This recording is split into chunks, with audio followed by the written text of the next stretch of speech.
Olá, nossas saudações a todos. Vamos avaliar hoje o comportamento dos mercados das três proteínas, né? Bovina, frango e suína, no decorrer deste ano de 2022. Então, de imediato, vamos colocar na tela o gráfico de número 1, onde a gente vê que, nesse momento, todas as carnes em nível de produtor estão em baixa. O gordo, em 30 dias, acumulando uma baixa de 3,3%. O frango vivo de 3,8%, depois de um longo período de estabilidade, e o suíno vivo cada vez mais aprofundando o processo de baixa acentuada, chegando agora a uma perda de 14,3% nos últimos 30 dias. Olhando no intervalo de 12 meses, a gente tem uma queda leve no preço do boi, não chega a 1%.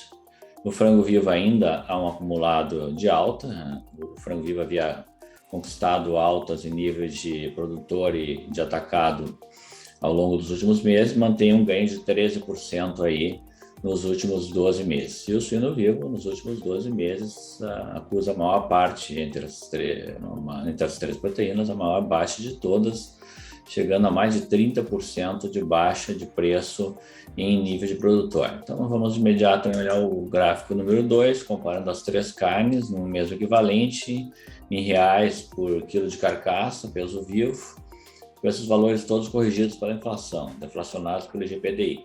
Então, a curva vermelha, o boi gordo, já apresenta uma retração de preço, né, se posicionando num patamar já próximo àquele patamar visto no início de 2020. Nós estamos num ciclo de pecuária de maior oferta, né, sem falar na questão também da oferta sazonal em função do frio.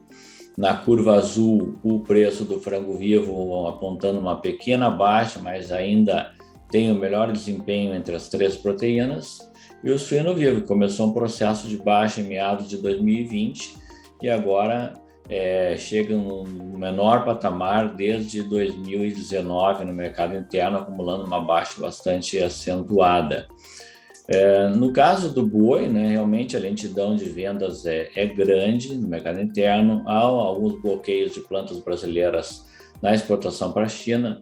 Os frigoríficos conseguiram alongar escalas com oferta de boiadas terminadas a pasto, e a tendência ainda de uma pressão baixista sobre os preços, né? Essa pressão decorre do crescimento da oferta, típico desse período do ano. Pastagens começam a se deteriorar, a disponibilidade para abate vai crescendo para evitar gastos com suplementação, com rações. A demanda doméstica é muito fraca, e em maio ainda as vendas de carne no atacado foram tão lentas que a primeira vez no ano a gente nota uma baixa acentuada de preço da carne bovina no atacado, que chegou a 6,3% no mês de maio. Essa é a maior baixa para um mês desde janeiro de 2020. Vamos olhar o gráfico de número 3, os preços da arroba de boi, agora de forma isolada, então, né, acusando uma baixa aí da ordem de 30 a 40 reais a arroba, dependendo da região, valores deflacionados. No mercado de frango também já pequeno recuo, embora um recuo leve, mantendo um ganho em 12 meses ainda. No atacado também um recuo muito leve, ainda acumulando uma alta de 5,5% em 12 meses. O preço da carne de frango tem um patamar ainda considerado alto para o consumidor, que está com a sua capacidade de compra bastante limitada. Isso acabou também travando as vendas da proteína no atacado e no varejo. Ao contrário da situação local, né, que é de enfraquecimento do preço da carne de frango, externamente o frango é a carne que apresenta a maior alta nesses últimos meses, em função exatamente de dois fatos: da questão da guerra na Ucrânia, onde a Ucrânia é o maior fornecedor de carne de aves para a União Europeia, e também pela disseminação da gripe aviária, da influenza aviária, da IA, né, H5N1, pela Europa e pelos Estados Unidos. Então, são dois fatores de sustentação da carne de frango em nível internacional. Vamos de imediato para o gráfico número 4. Então, a gente vê exatamente a evolução do preço ao produtor de frango na linha azul e o custo na linha vermelha. O frango, apesar dessa baixa recente, ele consegue se manter ainda acima dos custos de produção. Olhando no gráfico número 5, o frango resfriado no atacado, mostra-se uma recuperação bem intensa em 2022 e agora um pequeno recuo, mas ainda é a carne com melhor desempenho no atacado nesse último período, no mês de maio, e também ao longo de 2022. No caso do suíno, as cotações realmente agora acumulam quedas bastante acentuadas, no atacado também. Há uma baixa nominal no atacado de 12,6% em 30 dias e de 22% nos últimos 12 meses.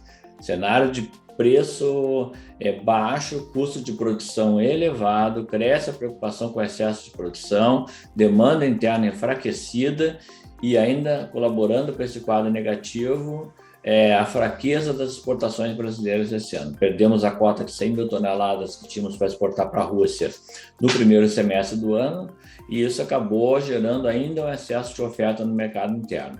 É difícil para a suinocultura nesse momento, trabalhando numa linha de prejuízo e procurando reduzir a oferta justamente para trazer um equilíbrio para o mercado, que tem um volume menor de exportação do que o ano passado e tem uma demanda interna completamente enfraquecida. Então, vamos de imediato para o gráfico número 6.